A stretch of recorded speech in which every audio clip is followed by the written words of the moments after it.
Cristiano Ronaldo বুড়ো হয়ে গেছে। ক্রিস্টিয়ানো রোনাল্ডোর খেলা ছেড়ে দেওয়া উচিত।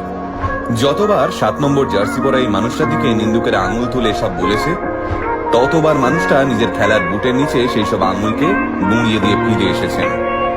ক্রিস্টিয়ানো রোনাল্ডো ফুটবলের দুনিয়ায় জন্ম নেওয়া এক কিংবদন্তি জাদুকর, কোটি কোটি ভক্তের কাছে এক অবিস্মরণীয় রূপকথা। প্রিয় ক্রিস্টিয়ানো, তুমি সেরা ছিলে, তুমিই সেরা থাকবে।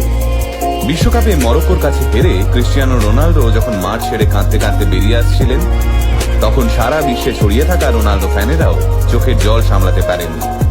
কিন্তু এবার ভাবুন, দেশের হয়ে খেলতে নামার কিছুক্ষণ আগে একটা ছেলের কাছে খবর এলো তার বাবা মারা গেছে।